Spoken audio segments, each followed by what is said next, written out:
Yo, people. Was that echo? Is that me? Are we there? Are we live? Yo, people. Welcome back to my favorite part of the week. Actually, my second favorite part. Third favorite part. Fourth favorite part of the week. Because Liverpool play 3 times a week, basically. So when Liverpool are playing, that's my favorite time of the week. But my fourth, if Liverpool aren't playing, this is my favorite time of the week because I get to talk about Liverpool with some mates. And here we are again, people. Red Room is live and exclusive only on the Anfield Index channel. Guys, welcome back. As you can see, I've got familiar faces in Mo, Ben, and Keith. Sod them, we're not going to ask them how we're doing, but we have a special guest. We have someone making their debut. And Ross, how are we, pal? Hope you're doing very well. Welcome to the Red Room. Yeah, no, thank you for having me, lads. Looking forward to this. Ben has bigged you guys up massively, so yeah, proper excited for this. If Ben has bigged us up, I'm over the moon because Ben hates everyone and everything. So if Ben has That's true. If Ben has bigged us up, I'll tell you what, lads. You guys must be special because Ben only likes good people. You know. Ben only likes good people. But go on. I will ask how you guys getting on. Scout Smo is in the building. What are you saying, bro? Yes, Grizz, I'm good, brother. Good to be back on the Red Room. It's been a minute for me, to be honest. Been probably a couple of weeks. Been quite busy. But yeah. Quite busy, have we? Making our own channels and own shows and own podcasts, is it? Oh, is that what it is? The fame's got to your head, is it? Okay. Only message us when you need a retweet, is it? Okay. So small fish, so it doesn't even matter. As you said, it's the best time of the week after Liverpool playing. So yeah, good to be here. No doubt, no doubt. Ben, how are we doing? I was talking about how cold it is in bloody down south in the UK, but you're obviously boiling, what, 9 months of the year, probably pretty much in Dubai? Well, you'd like to think so, mate, but I've fucking spent more time in Liverpool, to be fair. Yeah, that's true. Yeah. Usually freezing like yourself, but no, look, as always, mate, thanks very much. And when the Reds win, we always feel good. But yeah, cheers, lads. When the Reds win, we always win. And someone who enjoys winning more than most is Mr. Goldmouth himself. Keith Cross is in the building. Keith, before we go any further, get a haircut, lad. You reckon it's the time to get a haircut? I've already done my fifth hair flick, and it's only been 5 minutes. Yeah, you're doing your impression of Martin Odegaard. It's that at the moment. I'm good, Grizz. Honestly, exactly we love to win. We love to win, and I just get used to watching Liverpool win so many football matches. Every day is another day, but this one in particular, I feel like it feels almost like inevitable. And that is the first time as a Liverpool fan I've ever felt that a game is inevitable and that we will win no matter what. And last night it was the exact same thought process because we were absolutely terrible. So that inevitability is crazy. That aura is crazy. It feels like Fergie's days. Do you know what I mean? You used to watch Man United and then you'd be like, how the hell did they win? Last minute, how the hell did they win? We've become who we most hated. It's crazy. It's mad, isn't it? I done a video on my channel, Rarity, about a couple of weeks ago when I said we're the most emotional club. We have so many memories and emotions like no other club. And I mean it. I'm not just saying as a Liverpool fan, but even neutrals can talk about how many epic moments our club has been in. It's crazy. Mo, I guess we start off with another emotional moment. We're going to obviously tuck into the Southampton game, the madness of it, debutants, injuries, look forward to Palace, which I think is probably going to be one of our hardest games of the season. We look into it all. But I guess we'll get the negative part, not negative, but the sad part out of the way. The Leone injury. Left a damp feeling, didn't it? Oh, honestly, gutted for the lad. Absolutely heartbroken for him. That is, honestly, what can you say? It's just the worst type of luck ever. I'm so gutted for him. He looked so good yesterday as well. He looked like a leader at 18. He was a man mountain on that pitch, and then to get that ACL injury, wow, that is just so sad. I feel so sorry for him. Hopefully speedy recovery doesn't affect him, comes back fit and strong, and he fulfills his potential because clearly you can see the potential there. honestly, when he went down, because at first they were talking about maybe a concussion or something, weren't they? And obviously a concussion's not good as well. You don't hope that for anybody, do you know what I mean? But I was just hoping maybe it's a little minor concussion, he'd be okay. But then when I seen the reports today, man, I was gutted. And I'm sure the rest of the lads are the same. Yeah, Ben, it's so sad, isn't it? Because basically he's been, what's the word I'm looking for, guys? Like a massive signing, in effect, really, a young 18-year-old costing that much money, but obviously overshadowed with the big signings that we made with Ekitike and the rest of the lads, Isak and whatever. So he wasn't talked about as much. And then obviously trying to break the partnership of Konate and Virgil was always going to be tough. He was always going to be behind Joe as well, right? He makes his debut. In fact, I've got no doubts that he was the best centre half on the pitch, even with Joe Gomez. Like, we'll get into the personal performances. He looked immense. He looked imperious, just innocuous, man, against like just the way it happened. And as soon as it happened, we knew it was serious because the guy was almost in tears, wasn't he? Mate, I've never, ever seen someone play the the debut and fucking do the ACL. Such a young lad as well, mate. It's like, you knew straight away it was curtains for him. You know, you knew straight away. Certainly someone in the debut, do you know what I mean? They're not going to bullshit all the rolling around on the floor. But mate, he looked like a little stellar centre half, didn't he? A little Rolls Royce out there, and everything was immaculate, and you could see why the club went for him. And his signing, Grizz, I know it obviously isn't as big as the other ones, but his signing became bigger the day we couldn't get Mark Gay over the line. Do you know what I mean? Because as much as we love Joe, me and you spoke highly of Joe, and we mentioned how highly Gay is like a 2.0 on a few shows back, but it's a massive risk for Liverpool now, and it's caused a massive concern because, let's be honest, how long do we get with Joe? Do you know what I mean? That's the biggest problem. And this kid, really, when I seen him play yesterday, I thought, fuck me, he could play regular, this kid. And you'd have just thought you could have seen him with the Van Dijks, do you know what I mean? And the big thing is, he's got to come back the same, do you know what I mean? And we've seen these players, like for instance, one of the lads mentioned it to me before. That's Sven Botman doing Newcastle and done his ACL. And it's took him a long time to get back to scratch. And he's been excellent when he first came in. So I tell you what, the club must have been devastated today. I did little things last night. It wasn't good. But my mate who speaks to some of the lads there, and you knew straight away. Anyone that was just trying to, sugarcoat it, that kid was curtains. That as soon as he come off that pitch with the strap on his knee, and it was a good night seeing the likes of the Isak getting the goal, and we'll go into details on the other goal, but that just put it off for me. That just ruined the night, and I'm sure it was the same. It was, it was, Keith. As Helio says, Leone's young. That helps a lot when it comes to these kind of injuries. But then again, the same happened to Gomez, and we all know how that story continued. I think he's trying to say like Gomez is never the same since those injuries, but he's got the perfect role model, mentor, example in the man himself, Virgil van Dijk, right? In terms of coming back from this kind of injury. But like Ben said, even though I was excited about the game and I really wanted us to go through, honestly, I'll ask you guys what you think about the League Cup, but I love it. Right? I love it as a trophy. Honestly, I had one of my best days out against Chelsea, when we beat them with the kids. So I love the League Cup, but it left a sour taste, I can't lie. It's so funny you said we're going to talk about our experience or our feelings about the League Cup. This injury sums up my feelings towards the League Cup.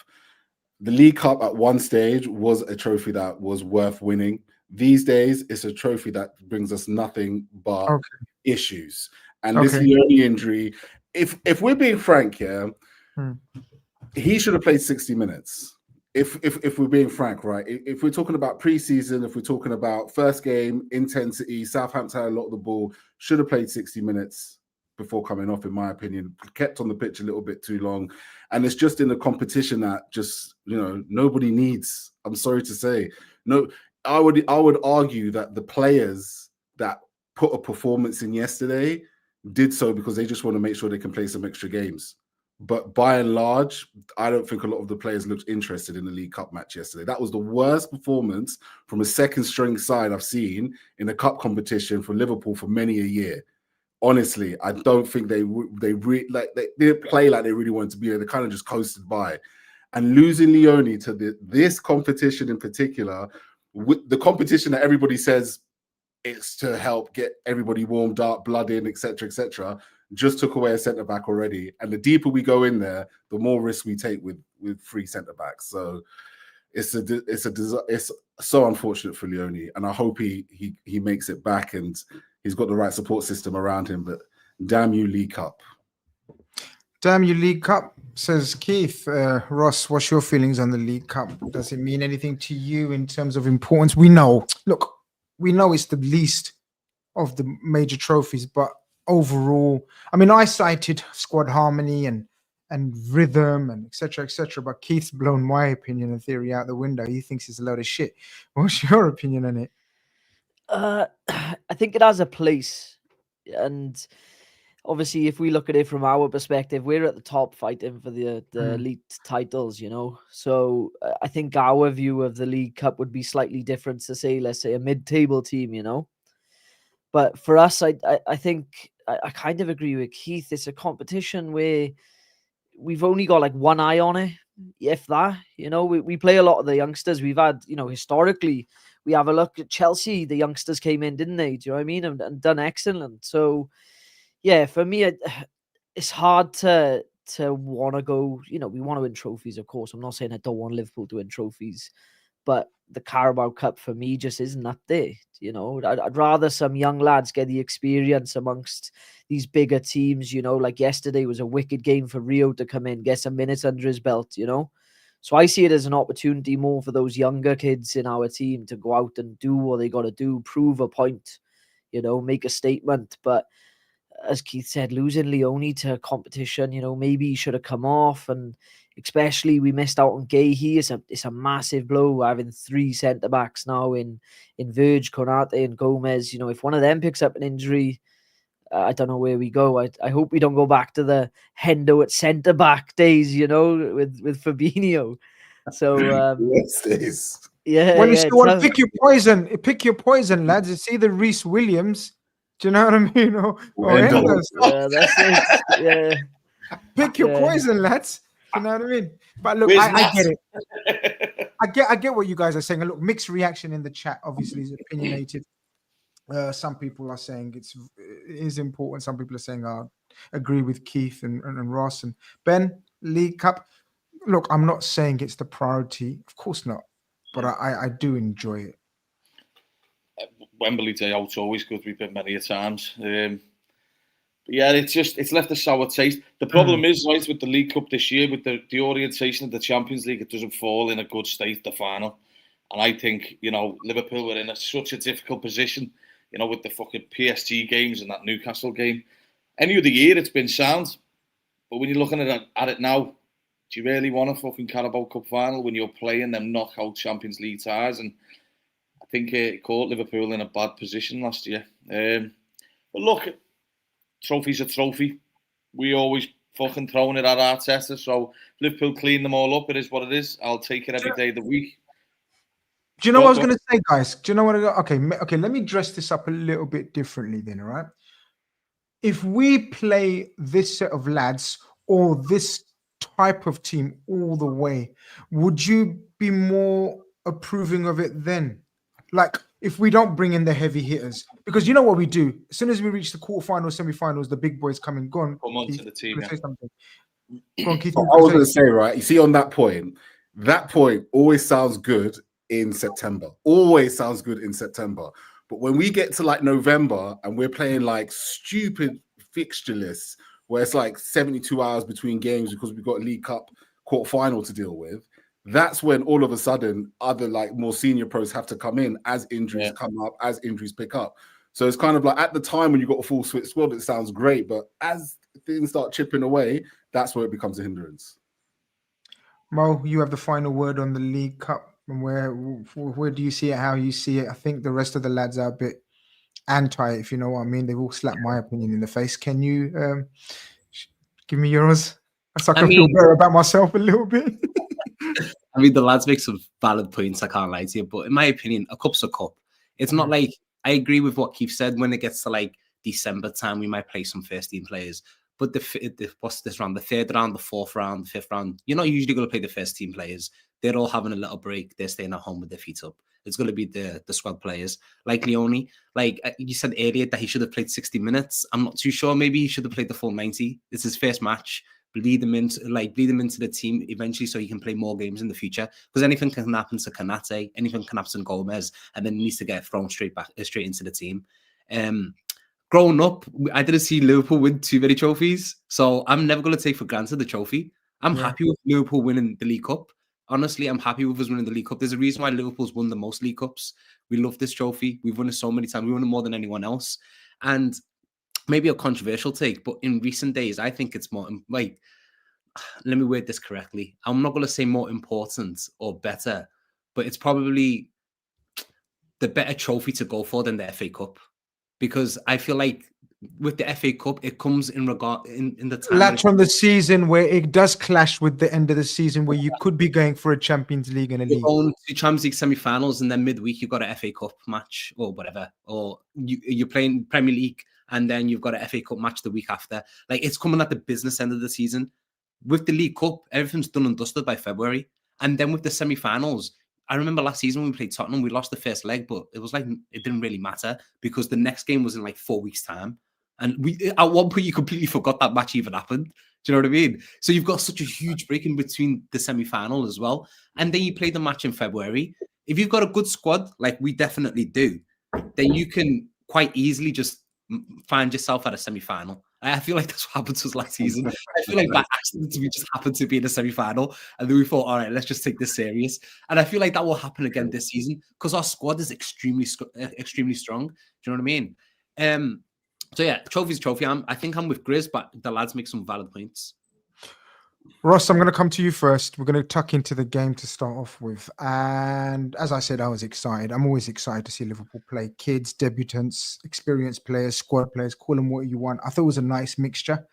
The likes of Joe Gomez, Curtis Jones mixed with Chiesa, and then obviously mixed with the youngsters. We've spoken about Leone, who we all agree was fantastic. I guess start off with the back. Mamadashvili making his main debut, right? Preseason don't count, does it?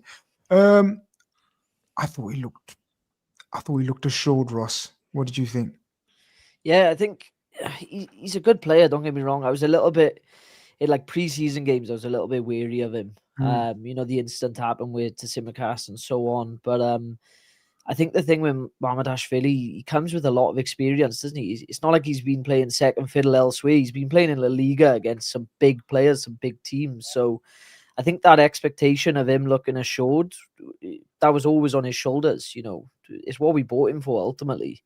So, yeah, I think to come in and perform the way you have, I know at Valencia you got a lot of kind of stick at times. But yeah, I think it was a good game. It's what we can expect of him. I don't think we should expect any less of a player of that quality, really, should we? So, yeah, I completely agree with you, Grizz. I think he looked assured, and it's long may it continue. Keith, totally on the other side of the pitch, a certain striker was making his debut, wasn't he? Again, another full debut. Could have, should have scored literally in the first few minutes. I don't know if you guys noticed, but that touch from Chiesa was absolute quality. I thought the net's bulging because this guy's such a cold finisher, but great save. And it was that McCarthy again, who's a nemesis for us. Every team he bloody comes with. It's true, McCarthy, but I'll raise you though on that, Grizz, because McCarthy does like to give away a lot of goals. It was him last season that gave it back to Soberslide for the hit at St. Mary's. So when that happened with McCarthy, I was looking at him, I was just laughing. I was like, oh my guy, he's a great shot stopper. He is, he would have been a great keeper 20 years ago in the league. I think, so I lost my train of thought completely. Where was I going with this? I was asking you about Isak. Finish. Oh, Isak, sorry. I lost my train of thought completely. Isak. It's like blank. Oh, wow, that was poor. Isak. Do you see that chance that he had with the first couple seconds of the game? Those are the kind of chances that I'm expecting him to bury one shot and kill. Later on, later on. So, but the fact that he's already getting into those positions, I think is all the signs that we need. I think his cameos so far have just shown more than enough that the upgrade on the striker position is crazy. Oh, Like, it's the crazy. rebuild we pulled off around this moment in time is insane. Like watching Isak, watching Hugo do things through the middle of the park we haven't seen in years through that middle. So, you know, he took his goal well. He took his goal very well. I thought he was assured in that goal, and I thought, you know, physically he looks like he's back on track. So lucky for us that Hugo's been the man to take Isak's spotlight, but we'll talk about that, I'm sure. Yeah, do you know what I liked apart from his goal? There's a couple of times now he's taken the ball on the left, almost in a left winger situation, 1-on-1, and you know what? He's spooked his opponent every single time. Like they don't know whether he's going on the outside or the inside. And this reminds me of. Do you remember Torres on his debut against Chelsea? And you know what? Both of these lads, Isak as well, Ekitike as well, have been in those situations on the left, inside left, where they've just killed the opponent and the defender. And this is them without having any understanding or rhythm or, you know, compatibility with the rest of the team. It bodes well. Ben, what did you make of his debut? Of course, playing with Chiesa and Rio, a totally untried thing. I know we're all big fans of Rio. Yeah. You love Rio as well. How did you think them three fared in that opening? Because it was a bit of a tricky spell after that. I thought, here we go, lovely jubbly, but we kind of we weren't brilliant, but it's to be expected, right? 11 changes. Oh, 100%. And you know, we mentioned it before. A few players could have been a little bit disinterested, maybe, with the thing. And some of the senior players last year didn't look too great when it was against Plymouth, did they? Do you know what I mean? They were a bit like, ugh. But at the end of the day, mate, you know, I think where we're falling short slightly is we need to get the ball to the number 9 quicker. I feel like a lot of the time I'm watching Isak fucking running around and you can see him like, give me the ball. So it'll come in time, like we spoke the other day. We've been more of a winger side, haven't we, with the Sadios and, you know, Salah's over the years, Diaz, you know, in particular as well. But I was so impressed, in particular, Federico Chiesa. I know we've had the debates recently, is he good enough? For me, he is. He's earned himself a place on the weekends. He has to be involved at some time. And yeah, mate, I'm just so impressed with certain little players. And, you know, I thought Rio again had a good run out. Probably wasn't his bestest game, given ball logging slightly. But to be honest, mate, you know what? As good as we can all talk about Isak, we should give a good go on Chiesa. I thought he was fucking brilliant last night. Do you know what, right? The thing with Chiesa, you know, he showed glimpses last night. I know it's only Southampton. Let's not take anything too far. But he showed me little parts of his game where it looked like the old Chiesa, the tenacity. Constantly, his fucking hair was drenched in sweat. His shirt was covered in shite. Do you know what I mean? He didn't let anything go. And that's why I was so impressed. That was one of the best things of the game for me. Just seeing him. Because I think he's slightly hard done by. I feel a little bit sorry for him. I know people are a bit unsure. And I get it.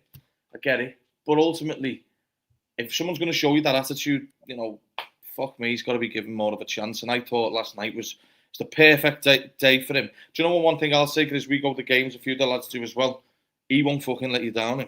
He really will not let you down. And Jurgen Klopp would have loved to play like that over the years, because he fucking would have bought into him big time. And there's a reason why his song's so big on the Kop. And this fella will do something big this year. Don't be surprised if he scores one of the biggest fucking goals for Liverpool in a big final. Because, mate, I believe in him and I think he's going to come good. But yeah, ultimately, mate, I'm happy with it. Mo, I think Ben made a superb point about attitude. I'm sure you mentioned attitude. If you didn't, then I'll take the credit.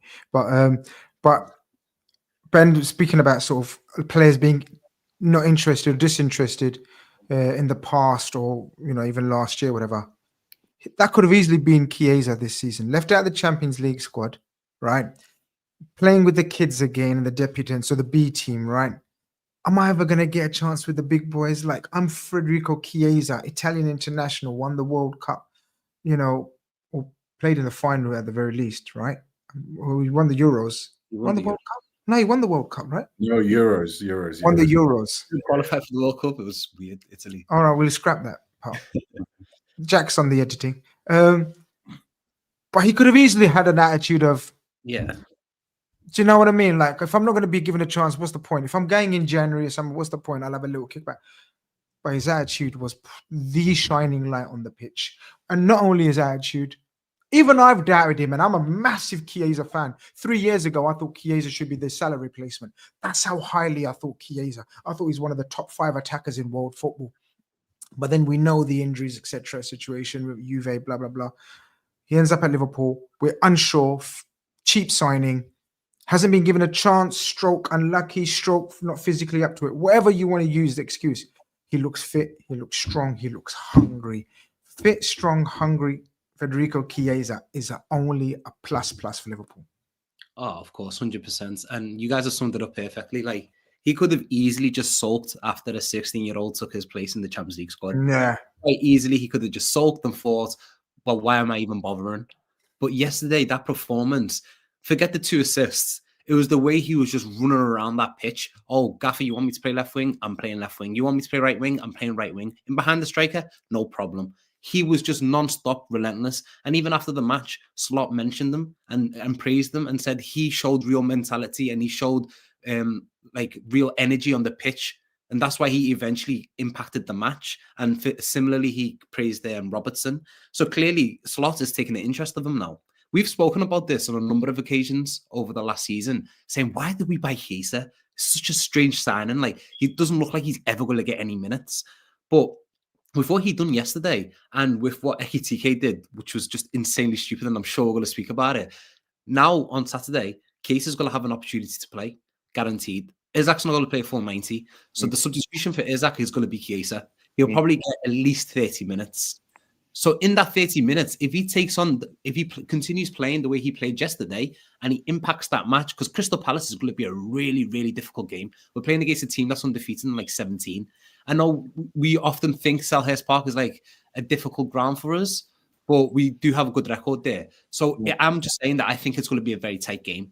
So if Chiesa could come in and show that attitude and show that mentality tomorrow and create at least a few actions where he can create maybe a goal or score a goal himself, potentially playing up front, honestly, the rest of the season for him could just be looking very bright. Like, it's funny because football is all about opportunities. Like, that's an opportunity there. And I know we just touched on the unfortunate injury to Leone, but with Leone out now for the season, it means Chiesa is now in the Champions League squad. So now he has that opportunity also in the Champions League. So you never know what can happen. As Ben said, he might score such a vital goal in the Champions League for us this season. Chiesa, I wouldn't put it past him because he's that type of player. He's a big time player. He's a big boy. He's a big boy. He's been like I tweeted yesterday. I tweeted yesterday. He had the air of someone who knows he's played levels above everyone else on this pitch. Yeah. Do you know what I mean? And you could tell he was strutting and he was doing his thing, but with the arrogance, but also with the confidence. Like, it wasn't arrogance and not working hard. He was showing the touches and the skill and everything, but like Ben said, he was showing the graft and hard graft. How many times did he press? He should have. Look, Ross. Really, he should have had 3 assists, right? Because that first opening one with Isak, the second one, the first one with Isak, where Isak gets a save. The second one where he puts in his path, and the third one, the actual second assist that he gets. What a lovely pass from Robertson. And again, this is a moment to respect and appreciate his unselfishness, right, Ross? Anyone else in this situation, hungry for a goal, needs a goal, would have controlled that. Oh, I got the control right. Now it's got to tuck it away. But really, he thought, empty net for Ekitike. Here we go. I think he's trying to prove a point that, you mentioned about he's played at that top level. All of the effort he's putting in and everything that he's doing for the team, I think he's trying to prove a point to get back to where he was. Like, I'm along with you guys. I rate Chiesa massively. I think he's phenomenal. And I don't think he's necessarily had the chance for us so far to prove it. But as Mo said, coming back into that Champions League squad, there's going to be plenty of chances to go into big games and make a statement. So, yeah, I think in terms of what you said yesterday, Grizz, he could have had 3 assists. Obviously, it didn't work out. He got the 1 assist for Ekitike, which I'm sure we'll touch on now. But I love the guy. I do. I love his song. I love him. I think he works his ass off. I think he could be a very, very vital player for us.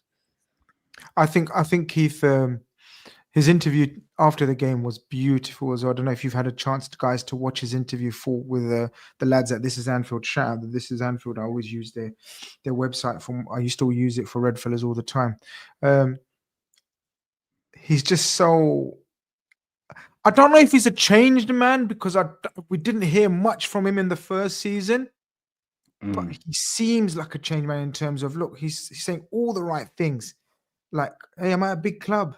If I wanted to be a regular, I could just go to any club I want to. But I'm at Liverpool. They've got big players, and they're going to buy big players. So I've got to prove myself. And then he said, I love the song, but I want to give them back something. You know what I mean? Like, I don't want them just to sing my song for the fucking sake of it because it's a lovely song. So he's saying everything that we want to hear, and it's making us fall in love with him. Me again, because I used to be in love with him, and then I fell a little bit out of love with him. I'm like that. I'm cold-blooded. Yeah. People in my close circle tell you, yeah, if I don't get the same love, you know what I mean, I drift away. But now he's showing me different levels again, and I'm falling back in love with him. He's saying all the right things, and like the rest of the lads said, this could be like a new signing, lads. Look, I think the whole idea of taking your chances, that narrative was absolutely spot on. He will never get a better opportunity to get back into the limelight, and you only have to look at someone like Ousmane Dembele, you know, a player who was literally told great comparison. He was finished, etc. Couldn't get into the first team, etc. Again, these players could wilter off, but they believe that they belong at the biggest clubs, and they believe that they belong on the training pitches with the biggest players. And Chiesa, for what it's worth, it must be doing something incredible in training, insofar as he must be on their level on the training pitch, because the players love him. The fans love him. The club didn't force him out. I mean, it was well known that the club were interested in letting him go, but it's not that they kind of said, "Oh, we're going to cancel your contract." Blah, blah, blah. It was nowhere near a disaster. It was kind of like, okay, you want to stick around? You can still fight for your place. And now he's showing the quality that he had from before, from what we remember him from, and he's getting results from said quality. So now all of a sudden, again, we're in a remontando opportunity here, because it's kind of like, wow, okay, so you can still do all of that stuff that made you such a great player in the first place. And the worst thing that could happen to him this season is that he's back in the shop window. So for Liverpool, it could turn out to be a brilliant bit of business. For Chiesa himself, it might be a great opportunity to go elsewhere if that's what he wants to do. Alternatively, he might force himself way back into the starting lineup to such an extent that he becomes more than a squad player. That will remain to be seen. But for sure, right now, he's doing all the right things, and you have to rate him, because he could have stayed in Italy. He could have gone. He could have played for Torino. He could have played for Udinese. He would have been well paid. He's Chiesa after all. He would have been well paid. Even better teams, probably. Even better teams. Yeah. Could have ended up as a squad player at Inter, but he took the risk, really, to be amongst. This is the biggest club he was going to get to, and he took the risk to say, "Listen, I'm gonna forego everything just to get fit, just to get sharp, and just to get back to who I was." And again, he's proved it on the training pitch, and he's starting to prove it on the hallowed turf. Long may it continue. I love a story like this. Chiesa, Leone, Isak. We've discussed all the parts of the game that sort of not controversial, but sort of, you know, the highs and the lows. Mo, I want to come to you. That probably the most comical part of the game. But maybe it's not comical depending on result against Palace on Saturday. Hugo Ekitike comes on, scores a tapping in the cop, a literal tapping in the cop, and goes off doing the Messi celebration where Messi's showing the thing. What was your thoughts when he was doing that? And was you Frimpong? Because I was Frimpong. I had my head in my hands. I was thinking, what are you doing? Like, genuinely, that Messi celebration, he did it at the Bernabeu with all the Real Madrid fans hissing at him throughout the whole match. Yeah, it didn't make sense. It don't make sense. You're like, Anfield, we love you. You don't need to shout your name. We know who you are. Genuinely, we're singing your name. You're amazing. Why have you got to do that? I just don't understand the celebration. Why? Like, why do that? Like, oh, it's so dumb. But obviously, maybe he forgot he had the yellow card. Let's give him the benefit of the doubt. He's very young as well. Let's just hope it doesn't cost us on Saturday. But also, that rule is just stupid. Like, why are you getting booked for taking your shirt off? Like, Like, I don't understand it. Like, if you take off your shirt, what's the ramifications? Why are you getting a yellow card? I just don't understand that rule in football. I'm not just saying that because a Liverpool player got sent off for it. But like in general, is it because when they're celebrating, the sponsorships are not shown on the cameras? I don't know. I genuinely I think it is. I think it is something like that. I know it's that. It's political messages. Those are the two main ones. But I reckon that sponsorship, like you said, you know, they didn't pay those big boy sponsorships not to get those nice clips of Mohamed Salah banging in the goal. So definitely money motivated. Oh my god! So yeah, it's just probably it definitely is sponsorships and money motivated. Yeah. It's just dumb. Like honestly, even the first one was stupid. The first yellow card, the way he just kicked the ball away. It's like it's so petulant. What's the point? It's like I hate making comparisons, but I felt like I was watching Nunes again. I was like, this lad's like genuinely he's lost his mind. I went even further back, lads. I went Balotelli. Yeah. Maybe not that harsh, chill. Well, I mean, no, the reason I tell you why. I tell you why, guys, and then you'll understand more how my brain works. Because Nunes doesn't give interviews, and we didn't hear from him much. But that interview Isak done, Ben, and I'll come to you next, right, Ben? That interview, not interview, but you know that little TikTok thing or whatever he's done, where people have asked him questions, and he said, you know, who's the most hardest opponent you've faced? No one. That was such a Balotelli answer. And then he does that, and Balotelli would do that. That's what I was thinking, Balotelli. Arrogance, confidence, stupidity. Our manager, I think, handled it perfectly. Don't know what you think. Tiny Slot to a T, isn't it? Tiny Slot to a T. He's a professional man. He kept going on about maybe I'm old-fashioned and all that shit. But I agree with Bo. I think the ruling is quite shit, taking it off. He could have took his fucking shorts off, then he would have got fucking really sent off, wouldn't he? You know what I mean? So taking his top off's not the end of the world, if you're going to be honest about it. But where I fail to understand it is, I'll come back onto your question, is why it has to have any effect with the fucking league. That just blows my fucking mind. But anyway, you know, we win. He's obviously got carried away with it. I like his arrogance. I think to be the best, you've got to act like you know you're good. Do you know what I mean? And ultimately, he's a young lad who's been signed for a club, for a massive club, massive money. And he knows there's a fella who's just come in who ultimately everyone wants to see start. So I think he just got caught in the moment a bit. Do you know what I mean? He's seen his competitor. I know he was happy on the side. He's seen his competitor get a goal. But he's probably wanting to show people that fucking I'm here as well. And, you know, I was pissed That's myself. what he's thinking, is lad. He's sent off. I'm struggling to... Yeah. I'm struggling to see the thinking from his side of view. Like Ben's given his version, Mo's given his version. Ross, Keith, have you got anything that you might think could be the thinking? Like, let people know that I'm still here. I don't know if that's the case. I'm not sure if I like it. I'm not gonna look. I love him. I love him. I'm not sure if I like it. Like, if an Arsenal player done that, I would have said, "You calm down, bruv." You know what I mean? Like, I don't know. I don't know what you guys think, Ross and Keith. I gotta be honest. I'm with Ben. I like Ekitike's arrogance. I think we've been too soft of a team over the years. Yeah, at times. agree. I think we've been too soft to have that little shithousery. Like, so obviously the second yellow is shit. But the first one, Mo, you touched on where he like hit the ball away. I gotta be honest. I love shit like that. I do. I think it's amazing. It's that little like, I'm not gonna let you get away with this attitude type of thing. He's a winner. Yeah, absolutely. And I think Isak, like I was watching Isak at the Everton game, right, on the touchline, and when Isak wasn't getting the ball, he was like a little bit pissed off. And I'm thinking, he wants to make a statement here. And I think we need players like that in the squad. That it's that killer mentality in it. It's like, it doesn't matter what is in front of me. And Grizz, you mentioned that interview that Ekitike did. Again, I love that. To sit there and go, I don't watch any other players. Who's the hardest defender? No one. Like, you got to have some bollocks to do that when you're playing with Virgil van Dijk. You know, he's been in the Champions League up against like the likes of Ramiro from Spurs and absolutely bodied them with our finish, you know. So don't know if Ramiro played that game, by the way, but yeah, I love him. We'll pretend, lads. Yeah, we go on. I'll say one thing about the whole like Hugo doing the shirt celebration. I absolutely 100% believe that he did that as a reminder. Don't forget about me. Oh, you think he done it for Because that? and you know why? And you That's know the only why? thing I'm trying to work out. That's the only It's thing the in my P- mind. I don't know why. it's the- Like, what was I thinking? But It's okay. the PSG PTSD, man. He was at PSG. He was getting, bullied around by the big boys, etc., etc. He's finally come to a club. He's finally shown, made the statement, etc. He knows that there's noise around him, and he definitely did that deliberately, in my opinion. To be Okay. like, I'm here.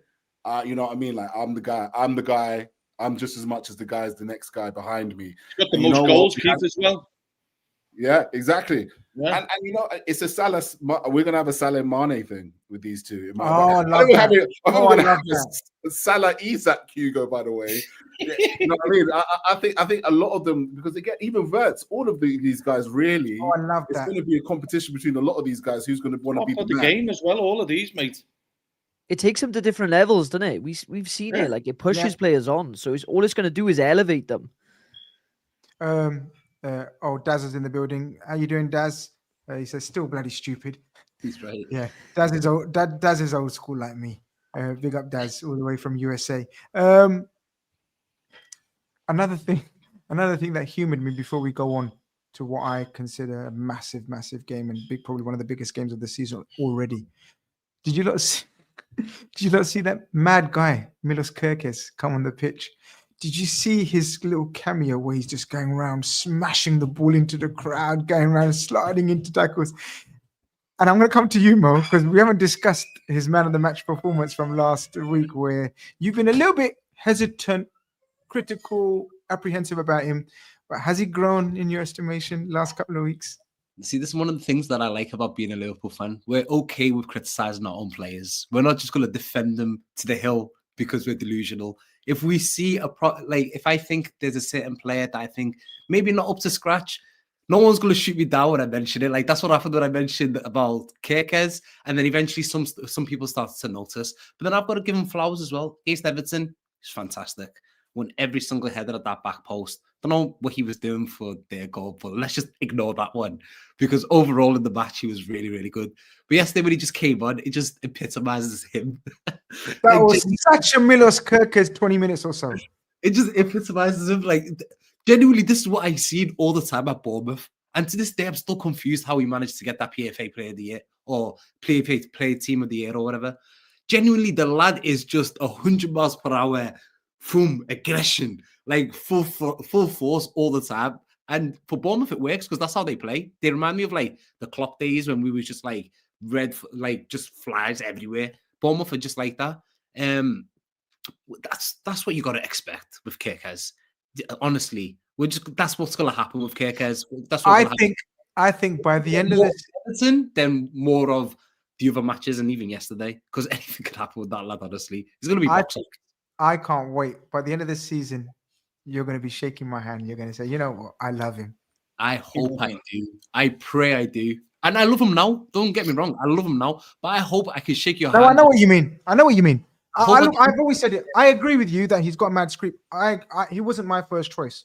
I wanted Nori or Hato ahead of him. Yeah. But I said I wouldn't mind Kerkez because Kerkez is a player. There's a player in him.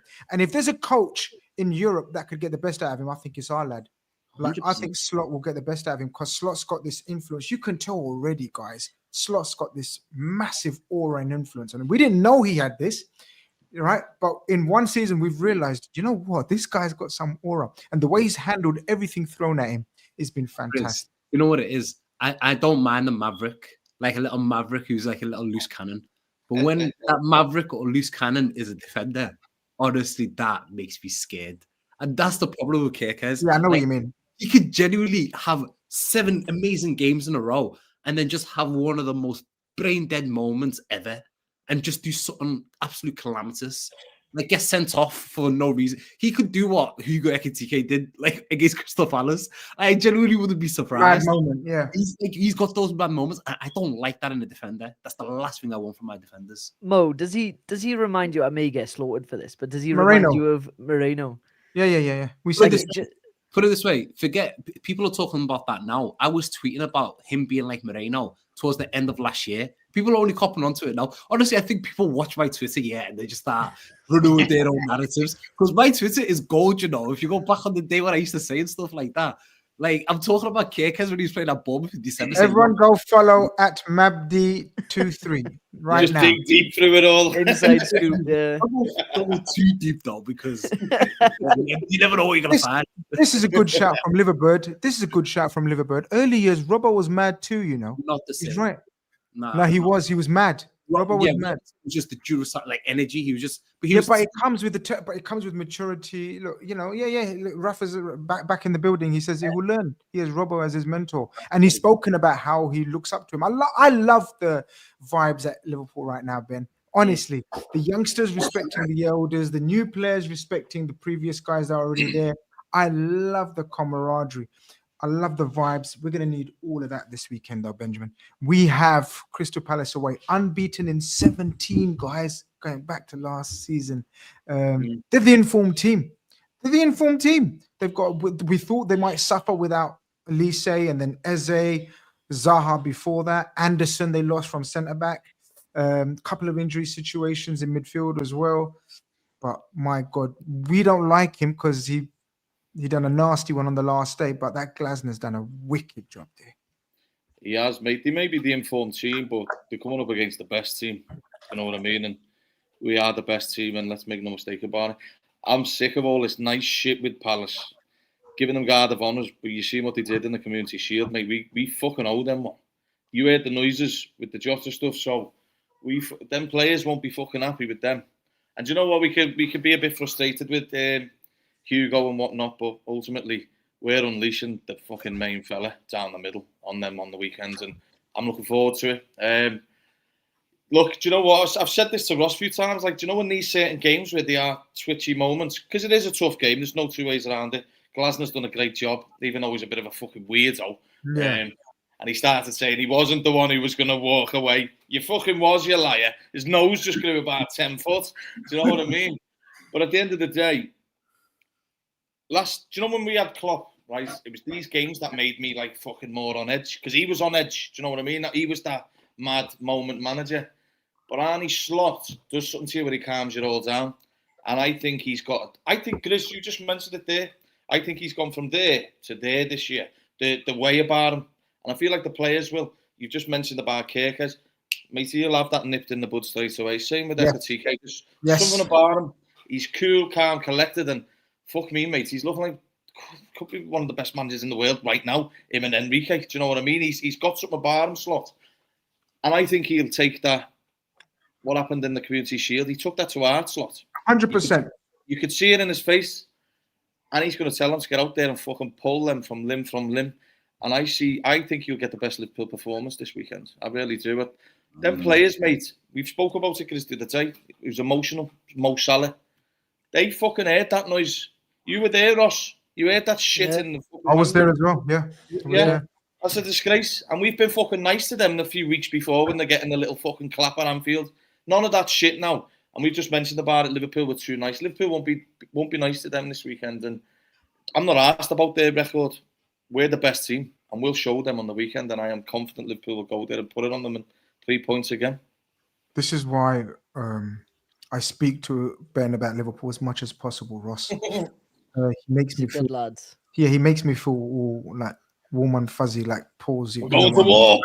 You know what I mean by that, guys. Before you get kids in the chat saying, "Oh, you know what I mean," the fruity side of Grizz coming out. All right, but Ross, I don't know how to contain my excitement if we win this one. Like, honestly, I know it's game week 6. My God, it's a long journey, and we know all about long journeys. We've been through it. But if we go there and put them in their place, like Ben is suggesting we will, with Newcastle and Arsenal the following day, with Newcastle with all their attackers back and Gordon off his suspension, I just got this. I don't know. Am I getting too carried away, Ross? No, honestly, I don't know if you guys feel it. And like with the club, you know, when we go on this like certain run and then you start to feel something within the club as if something's building you. Do you know what I mean? And I felt that the last couple of seasons, and there was a couple of seasons where Klopp, where you just feel something special is happening. And I get that this season we've brought in elite talent, and I feel like we're just looking at the league just ready to take it. That because we've gone into like some tough games. Do you know what I mean? The Newcastle game was bigger than it ever should have been because of the Isak stuff. Yep. And we come away like, do you know what I mean? We did our business. Arsenal again, that was a tough game. We'd done our business. So yeah, I don't know. I'm not as confident as Ben as we'll go there and teach him a lesson. I think Palace are very difficult. Yeah. They are very, very organized. They have that right back Munoz, don't they? Mateta, I'm scared shitless of Mateta. He scares the shit out of me. So yeah, there's a few players I think that can hurt us, but I do think we'll come away with 3 points. And I think if we come away with the 3 points and then we go into that game you spoke about, Grizz, that adds pressure. As long as we get our business done, which we've always 100%. done, and then leave Arsenal to do what they want to do. Because I think the more we do keep our heads down and the more what we do, Arsenal will start to go, shit, they're not stopping you. Do you know what I mean? So yeah, hopefully we build on it this weekend. Keith, Palace away. Guys, I've got a 100% record at Selhurst Park. Okay. We've won every single time I've been 5 times, and we've won every single time. I can't make it this Saturday. I know. You fucked it. I can't make it this Saturday. Unbelievable. So the Saturday 3 p.m. kills me, man. Try going to South London on Saturday 3 p.m. Yeah, murder. It's going to take me 3 hours, right? But Keith, it's a massive. It's another huge game. Yeah, it's big, very, very big, because it puts a marker down for the rest of the season. I think Ross, you broke it down well in terms of we've had very difficult games. So in terms of like, are we ready for this game? Absolutely, because we haven't had a run. I'll give you an example of like a Leeds, West Ham, Forest, Sunderland, like a run like that. It has been boom, boom, boom, boom. But I tell you one thing, as long as we grind it out, I don't give a shit, honestly. And I have to say this about the performances, our Liverpool performances. I've got a lot to say about it, and I'm sure we'll talk. Hopefully, we won't have to mention it after the Saturday game. But I'm not too bothered about the performances. This mentality to grind out the wins. If we can get to November, there is a run through Christmas that will see us, in my opinion, run away with the league title. There is a run during Christmas. That run, I think we've got Leeds, West Ham, Tottenham, these kind of games, right? That run, if we get to Christmas, top of the league, 6 points ahead, that run through Christmas, I think we'll be league champions. I agree with Ross. I think there's something truly special building. The aura is ridiculous. Every player right now is at physical. Maybe not all the time, you know what I mean? Like you could say Salah drops in and out of games, etc. We've conceded goals, whatever. But by and large, Van Dijk, Salah, Szoboszlai, all these key players are playing and performing when we need them to perform to win us the football matches. And so they're all fit and ready to go on Saturday. That's a big problem for Palace. You know what I mean? Like Palace could afford, maybe, in my opinion, to have maybe 1 or 2 knocks, a Salah missing, a Szoboszlai missing, make it more interesting. But I think at full-fledged at the moment, Grizz, I just don't see it who will beat us over 95 minutes or 93 or 92. Let's get into that fully fledged, because we've talked about a few players that may have pushed themselves into a starting berth, but come Saturday, 3 p.m, Mo, all the rest of us lads, we have to agree on a formation. We have to agree on a lineup. We may have disagreements, but I'll have the final say, because that's just the way it works on this show, unfortunately. Well, Alisson comes back, lads. There's obviously no doubts. Who are we going at right back? I think we're going to have a split fucking already on the right back. Go on, Mo, you go first. I'll go Bradley, just for the simple point that Frimpong played yesterday. But I was going to also say about this Crystal Palace match, I'm not looking at it as just Crystal Palace. I think we've got a really big week ahead of 3 big away matches. You got Crystal Palace away, then you're going to Galatasaray in Istanbul, and then you're going to Chelsea away before the. I don't care about Galatasaray. I don't know about. I don't know, man. I don't, Mo. Honestly, I know you want. I know you've thrown it in there, but I'm making 5-6 changes for Galatasaray. I'm caring about the next 2 league games. Chelsea away, Palace away. We get 6 points out of these two. You fuckers. I'm telling you, I'm so excited already. Call me a kid. I'm the oldest man here, right? But I'm telling you now, I'm getting giddy if we beat Chelsea and Palace. I hear it, but I hear from your perspective. Galatasaray can take care of itself more. We got so many games. From Slot's perspective, he's not going to take that easy. Those 3 matches, he's probably got a game plan, a lineup for each game, and that's why he's probably fuming even more with Ekitike and what he done yesterday. Like genuinely, what he done is just ridiculous. It's so stupid. But in terms of right back, you asked me, I would say Bradley. It's a 50-50 toss between the two of them. Honestly, I still don't know who our first choice right back is, but I'm only going off the basis that Frimpong played the full game yesterday, so I'll go Bradley right back. Guys, I know we didn't discuss the negatives on the pitch thing, but I thought Endo, Gomez, and Frimpong were disgusting. But I don't want to go back. So Frimpong, I think, has walked or talked his way, or played his way out of the starting lineup. Ben, right back, you agreeing with Mo? No, personally, not that it's a bad choice, but you've all spoke about Palace being tough. I'd go Szoboszlai right back, personally. And I'd get McAllister and Gravenberch in with Wirtz. I think you've got to get the best players on the pitch. I've listened to the Arsenal shit all week about them going on that you need your best players on the pitch. Let's get ours then, and let's fucking go and put it on them. I just think both. I don't think Bradley's in good form, Grizz, to be honest. The 2 games he's played, Atletico and the Derby, I thought he fucking was crap. And I'm a fan of Bradley. And then fucking Jeremy has had good moments and then stunk the house out yesterday. So I think all 3 midfielders are deserving to start. And I think throw Szoboszlai right back and get him pushing them back as well. I think he links well with Salah on that side as well. Ross, which way are you going? Has Ben changed your mind if your mind was made up, or are you sticking with anything else that you've wanted to do? It was made up. I was going to say Bradley, but then Ben being Ben, voice of reason, should I say? I'm Palace chatting shit, don't worry. Yeah, no, I think Palace is a tough game. And now thinking about it, Szoboszlai's been really good at right back for us. I think he's solid, his distribution. So I was Bradley, but I'm gonna go with Szoboszlai now. Yeah, Mr. Goldmouth. Do you know what's crazy? Yeah, Ben saying this and I just was going to go Bradley, and then you mentioned something which I think is going to happen a lot this season in a big game. In a big game, I think Dominic Szoboszlai starts at right back in all big games. I think games against City. Wow. I think the game at the Emirates, etc. I do wonder if for the big game, Szoboszlai is going to be the starting right back. Based on his performances, he was almost flawless and kept a clean sheet against Arsenal at right back. Right? Yeah. He played right back, right? He was brilliant.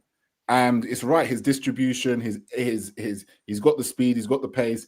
And Bradley and Frimpong right now are not on form at all. Bradley, if anything, has been a bit of a liability lately, picking up silly bookings.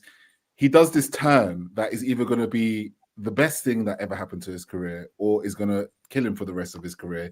He does this body turn where he shields the ball, and he does it a lot when the players are pressing him, and he gets us into silly situations where he either gets bumped and the referee said plays on, the guy gets the ball and he pulls the guy down for a foul, or if anything, we're going backwards. So he plays a lot of risky football at the moment because I just don't think he's sharp enough.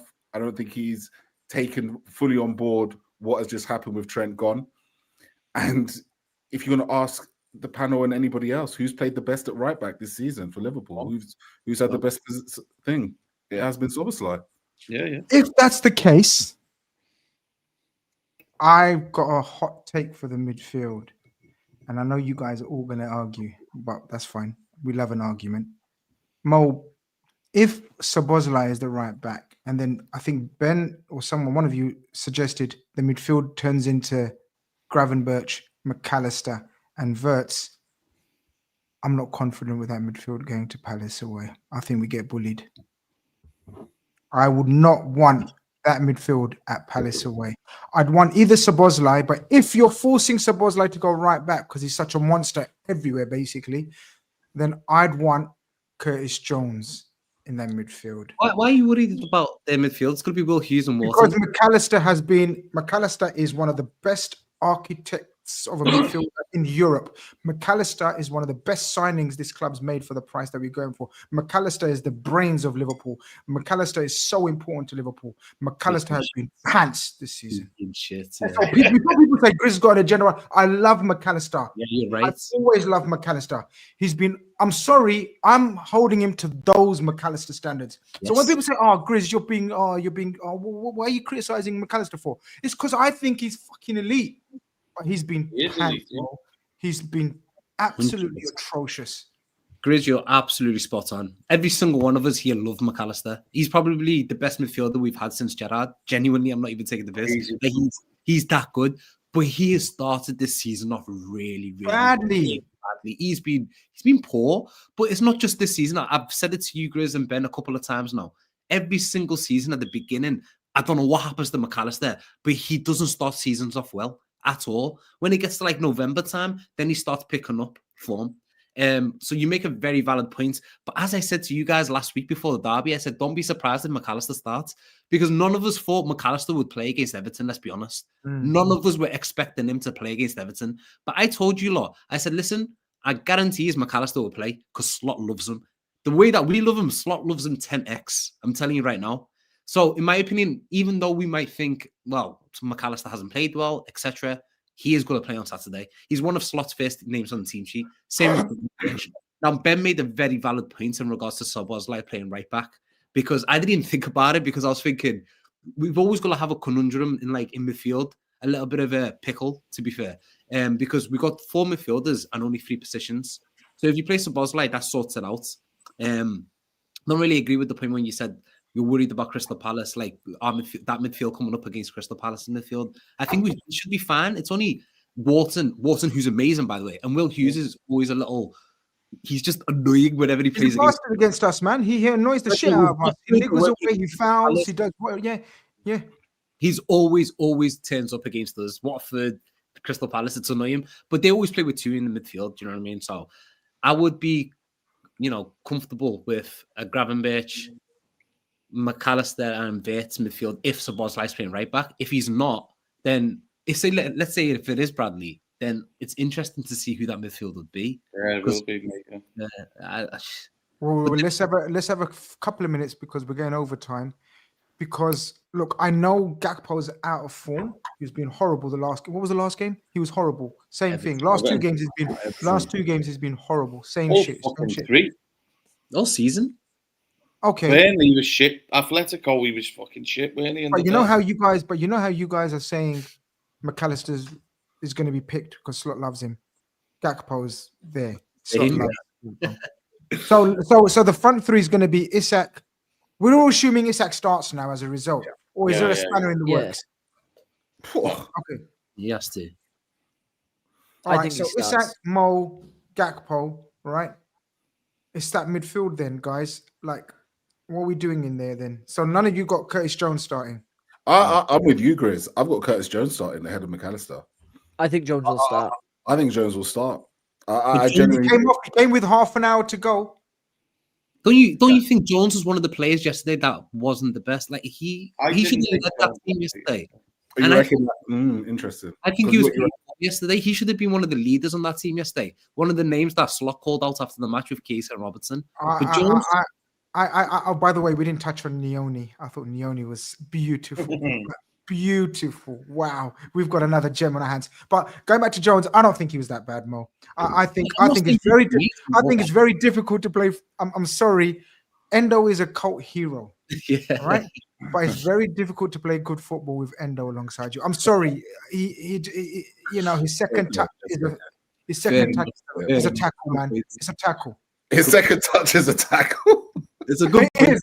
It is. His second touch is a tackle, and we love it. Go on, Endo. But did you miss the first one? When he controls it with his chest, and then it's a tackle. Literally, he done that 3 times.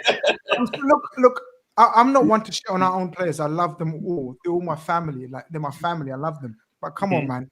That's why I think he should be centre back fourth choice centre back now that Yeah, he should. Leone. Yeah. You know what Lucas Leiva done for us a couple of seasons? Yeah, That's yeah, what he yeah. needs to do. He needs to be our Lucas Leiva. Yeah. We can't decide on the midfield then. We've all got different opinions and theories, right? What's Slot gonna do? All right. We've all given our own opinions. What's the midfield gonna be? The actual midfield gonna be? Marcus Anyway. starts if we're talking about Slot. Yeah, Slot. Yeah, You Marcus can see the starts. team because all the ones that he's rested, you know he's gonna fucking play them, don't you? Well, Wirtz is going to play. No, but you put but I think Szoboszlai. I didn't think of it. Like I think Szoboszlai is going to play midfield personally, but I don't think he's mad. I think Slot might be thinking about it, Ben. All the players that he never really had involved yesterday are likely No, to they're start. done. Yeah, we know the players, but we're saying who's going to be in that midfield There's lineup. Then. 4, isn't there, Ben? So one of those 4 will be on the bench. He's basically asking which one of those 4 is going to be on the I bench. don't think Curtis starts personally just because he's Then just that's come bad. back. Okay, That's so fine. then who? So then there's still. Oh, so Wirtz, Unless McAllister, Wirtz and is Gravenberch. which I don't really want to see. But you're going to have to remember, Liverpool probably have a lot of the ball. You're going to see, we have still been doing what we did last year with Trent moved into midfield a bit. And Szoboszlai was doing that at Arsenal, wasn't he? Playing that inverted fullback. Because they still have the little 3 then, didn't they? Are we all Yeah, starting Wirtz again? Straight in there. Yeah. Any Yeah, doubts? 100%. It has to play. Has to play. If Arnie was really not going to guarantee him a play, he would have played him against Southampton to try and play him into form. But he rested him for a reason. Okay. So it looks like it's either Bradley or Szoboszlai, and then that depends, and then that makes the decision for. Okay, so imagine if it's Bradley at right back. What's the midfield? I think it'll be Bradley at right back personally. What's the midfield going to be? That's complicated. I'm telling you, it's complicated. It's going That to be is complicated. You've just fried my head with that, if I'm honest. So it's going to be a problem all season. I'm telling you now. And then especially when Ekitike, I think McAllister's going to be left out if it's Bradley. maybe it won't be Grav. He's No. the best player in the world right now, no. And it won't be Szoboszlai. and it won't be Szoboszlai because he's played like house on fire this season so So far. it's Wirtz. Unless Wirtz he or plays Wirtz. McAllister. Unless he Left. plays Wirtz left. But Gakpo, he's going to play Slot won't Gakpo. do that though. Slot Won't won't do that. I think I've always said Wirtz is an option for like in big matches when we need all 3 of those in midfield. I don't know whether Crystal Palace that match to play Wirtz on the left wing. I need a neck on the line answers. Mo, midfield All right, 3. line. Especially after what I just said about McAllister. Genuinely, he is the weakest link. Goodbye. Ben, midfield. I think he'll start Szoboszlai right back, and I think he'll McAllister, Gravenberch, and Wirtz. Ross, final answer. I'm going to go with Grav. I changed my mind. McAllister and Wirtz. No Sobo. Clean Right back. sweep. I'm thinking right back. Yeah, Right back. Okay. clean sweep. Go, Muff. Clean sweep Clean or not? sweep. So, lads, are we saying that Szoboszlai is now our right back? In big games. So In it's big just, games. Yeah. What game isn't a big game, Keith? Now we're winning leagues. so, for example, next week against Chelsea, is it Szoboszlai right back again? Do it again. Honestly, if Conor Bradley or Frimpong don't perform against Galatasaray, maybe. I think maybe where he sees them playing in them games, because they keep playing like 45 and 45. Yeah. You lot are nuts. I've enjoyed today's episode. Thank you very much, guys. I'm not sure if I agree with the panel's selection. I want to make it clear. Szoboszlai is Szoboszlai. I think Bradley, and I think McAllister's left out. Oh, McAllister. Whatever, man. We'll see in it. We'll cuss each other in the group chat, and then I'll. If I'm right, I'll tag you in the Twitter. If I'm wrong, I'll ignore it. Anyway, people, it's been another great episode of the Red Room. Thank you very much for joining us. Make sure you've liked and subscribed, and make sure you subscribe to the Anfield Index channel. You guys already know the amount of work they're putting on. My God, where's that banner that I was supposed to put up? Absolute. Look at this. Look at this. Where's that banner? Please support our channel by using YouTube Super Chat. Look at that. Anfield Index, 75 podcasts a week. 75 plus. They're putting the hard graft in. I'd like to thank all of you lot that have joined me. Thank you, the panel. Quick prediction. 1 sentence for the prediction. One, just a scoreline. I don't want context, Mo. I'll go 2-1 Liverpool. Ben, 3-1 Liverpool. 2-1, 3-1. Ross, 2-0 Liverpool. clean sheet. Go on, Ross. Go ahead, Clean Ross. sheet. Good. 1-0 with Liverpool. 1-0. Tense. Just like last season. Remember last season it was 1-0 Yaros in goal last season. Oh yeah, we went down to 10 men, didn't we? No, Thingy went off injured. Kelleher went off injured. No. We didn't. No, but we had a player sent off. Yeah, I think so as well. Yeah. We did. No, I was there, man. I should remember. No, Palace had one- Palace had his player sent off. Palace had a place. I beg your pardon. I think it was But Will listen, Dean. huh? I can't remember now. I remember. But yeah, I can't make it this week. So wish all the Reds that are going up there. It's always a brilliant atmosphere down there when we win. We make it a brilliant atmosphere. It's a bit of a shit view, but yeah, big up South London, big up Palace, but not too much. Saturday, hope we bring back the 3 points, and then we'll talk about Galatasaray, and then next week we'll look forward to. Oh, can't stand that other team from West London, the Blues of Chelsea. Oh my God! But we'll talk about that when we get there. People, peace, love, and tranquility to you all. Take care.